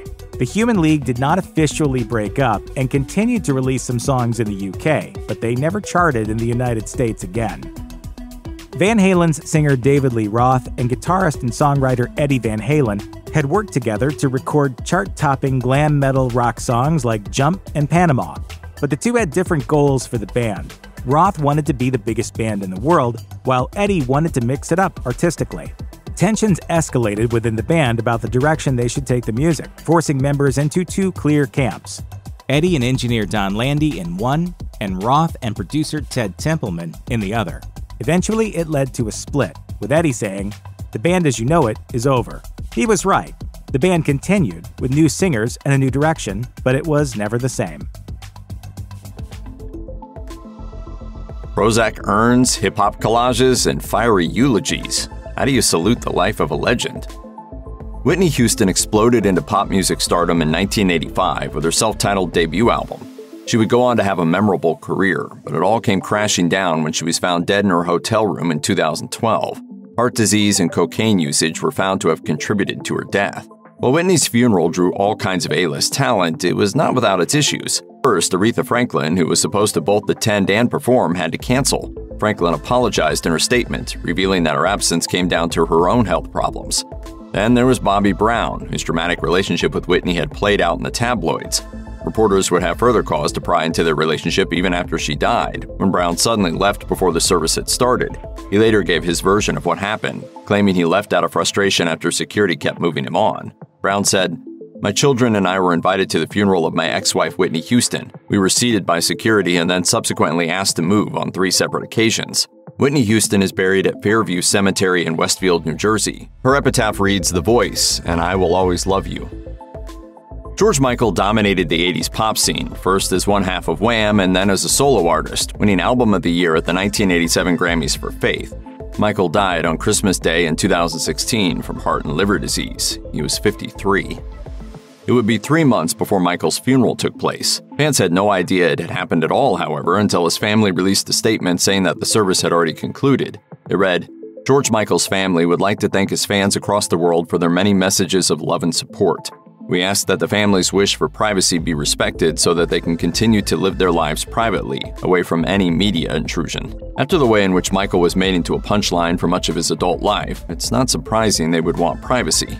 George Michael is buried at Highgate Cemetery West in London, England. Leslie Nielsen, star of such 80s classics as Airplane and The Naked Gun, died in 2010, aged 84, after contracting pneumonia. While he wasn't always a comedy actor, he was probably best known for those roles and his superb talent for deadpan. Surely you can't be serious. I am serious, and don't call me Shirley. His funeral embraced that completely. First of all, it was held at a Florida resort and entitled Cocktails with Leslie and Barbary, Barbary being the actor's widow. But Nielsen was a present host, laying in his open casket while the guests enjoyed drinks around him. One mourner said, "The party was a celebration of his life. It was very respectful, but people seemed to enjoy it." Leslie Nielsen's good humor is reflected even at his final resting place at Evergreen Cemetery in Fort Lauderdale, Florida.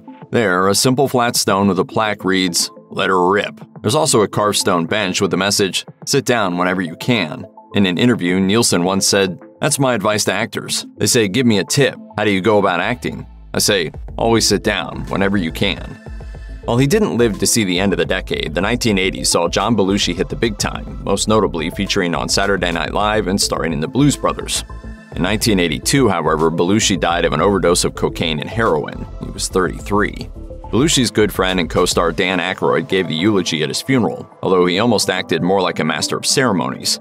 He told a story about a special memory with Belushi, telling guests, "One day we were out driving and I pulled out a tape of the Ventures playing a song and we both loved it. And we agreed that whichever of us died first, the other would play it at the funeral and force everyone to listen to it, loud enough so that nobody could really enjoy it." He then pulled out a tape player, held it to the mic, and blasted the 2,000-pound bee throughout the church. John Belushi is buried at Able Hill Cemetery in Chilmark, Massachusetts. The epitaph reads, "Here lies buried the body of John Belushi. I may be gone, but rock and roll lives on." Corey Haim rose to prominence as a child star in the 80s after his starring role in The Lost Boys. Unfortunately, like many child stars, Haim failed to stay relevant as an adult and dealt with substance abuse issues. So when he died at the shockingly young age of 38 in 2010, people assumed that drugs must have been involved. But the autopsy showed no drugs in his system, and the cause of death was determined to be a combination of a heart problem and pneumonia. Despite 200 people attending the funeral, one who did not was frequent co-star Corey Feldman. He released a statement saying, "In the days following my best friend Corey Haim's death, I have spent much time with his mother Judy, who has always been like a mother to me. I would love nothing more than to be by her side at Corey's funeral. However, due to their strong religious beliefs and need for privacy, the family has decided to make Corey's funeral on Tuesday a small private affair." He always had his talent, he always had his skill, and he always tried to be the best person he could. One mourner who was there said the service was very sad but with a lot of laughter. Corey Haim is buried at Pardish Shalom Cemetery in Ontario, Canada. His tombstone reads, "You are a bright shining star that will live on for eternity. You will always be loved and forever be in our hearts. Peace." Born Harris Glenn Milstead, Divine was the stage name he gave to his drag queen alter ego. He was most famous as a frequent collaborator of director John Waters. Sadly, less than 2 weeks after their film Hairspray was released in theaters, the actor was found dead in his room at LA's Hollywood Regency Plaza Hotel. He was 42. Despite the fact Milstead had seen a doctor just days earlier and been told he was healthy if overweight, his cause of death was determined to be an enlarged heart due to obesity. John Waters movingly eulogized his friend and collaborator, telling the funeral congregation, "How many people at age 42 loved their job as much as he did? He was happy, talented, successful, and a true original." The director said Divine had come a long way from the desperately unhappy kid Waters had met when they were teenagers. People who had hassled him in high school were asking for his autograph. Harris Milstead is buried at Prospect Hill Park Cemetery in Towson, Maryland. While his tombstone is extremely traditional, it does offer a small nod to his most famous persona, with Divine written under his birth name. Eric Wright, aka Eazy-E, was a member of NWA in the 1980s, releasing such seminal rap albums as Straight Outta Compton. He died of complications from AIDS in 1995, aged just 30. At Eazy-E's funeral, a manager from his record label eulogized, "People will talk and say evil and vicious things, but your legacy will survive." Eazy-E's cause of death was definitely on people's minds. One 17-year-old fan who was interviewed outside his funeral said, "His death really scared me, but I hope it will make more young people think about what they are doing out there." Eazy-E is buried at Rose Hills Memorial Park in Whittier, California. His modest gravestone was replaced by a much flashier one in 2019 in honor of Eazy-E's 55th birthday. It is covered by photos and reads, "The godfather of gangsta rap. He put Compton on the map. We loved him, but God loved him more." The man who created the new tombstone, known as Cemetery Tim, said, "It was a lot of pressure. I want to represent Eazy-E the best I can. Being in the industry, I was like, if I ever got a chance to get to work on his stone, I'm going to give it my all." Carrie Fisher was a prolific actress and writer, but she will always be best known as Princess Leia in the Star Wars franchise. Fisher suffered a massive heart attack while on a flight in 2016 and died 4 days later. Her mother, actress Debbie Reynolds, would die the next day from a possible stroke after telling her son Todd, "I miss her so much, I want to be with Carrie." I share everything with my daughter. That's right. Especially the check. Carrie was cremated and buried in a highly unconventional urn. As her brother Todd explained, Carrie's favorite possession was a giant Prozac pill that she bought many years ago, and she loved it, and it was in her house. Carrie would like that. It was her favorite thing. Carrie Fisher is interred in Forest Lawn Memorial Park in a grave shared with her mother. Estelle Getty only got into TV and film relatively late in life, not appearing on screen until 1978. In 1985, she was cast as Sophia Petrillo on the now iconic TV show The Golden Girls. Now, Ma, remember, don't do anything I wouldn't do. I think I crossed that line when I got a date. While Getty went on to have a thriving career outside of the show, it was her most well-known role by far.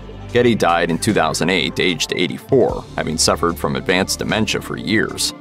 Getty had a small funeral, but there would have been room for 3 people who didn't attend. Her Golden Girls co-stars Bea Arthur, Betty White, and Rue McClanahan. Getty's son said at the time, "They would certainly have been welcome. I don't know why they wouldn't be attending Mom's funeral. Maybe it's a painful thing. If it was someone I'd been tight with like that and worked with all those years, I'd have been there." At least 2 of the women did not appreciate being called out like that, however. In response, Rue McClanahan issued a statement that read, "I'd like them to know that I didn't attend the funeral because I can't fly right now with knee surgery. I don't know why Betty and Bea didn't go, maybe because they too have said their goodbyes to her when she was alive." Meanwhile, Bea Arthur explained of Getty, "She's been out of it so many years not recognizing anyone. It's a godsend. She's at peace." Estelle Getty is buried at Hollywood Forever Cemetery in Hollywood, California. Her large tombstone's epitaph reads, "With love and laughter." Florence Griffith Joyner, affectionately known by her nickname FloJo, won 2 silver and 3 gold medals in the 100 and 200 meter races over 2 Olympic Games in the 1980s. But her medals and records came with suspicion of performance-enhancing drug use. These rumors only intensified when she died in her sleep, aged just 38. However, no evidence of drug use was ever found. Joyner's funeral included some angry yelling about those who fueled the rumors FloJo was doping. Her former coach Bob Kersey addressed FloJo's young daughter in his fiery eulogy, saying, "Mary, your mama wants you to know that those tarnishing, poisonous lies can't hurt her no more. So you don't have to worry about that venomous, deadly scorpion sting of the reporters. It don't hurt her no more. See God is protecting her. See God as her coach now." FloJo's friend Carol Land continued the theme, saying, "America has a trait of dishonoring people they had nothing to do with rising. If nobody else in America honors her, I can say we did today. She was a woman of virtue. Florence shined a light on America, and they didn't give her due." Florence Griffith Joyner is buried at El Toro Memorial Park in Lake Forest, California. Her flat tombstone has a full photo of the runner etched on it, as well as her nickname, and 2 messages inscribed by her husband, daughter, family, and friends. If you or anyone you know is struggling with addiction issues, help is available. Visit the Substance Abuse and Mental Health Services Administration website or contact SAMHSA's National Helpline at 1-800-662-HELP 4357.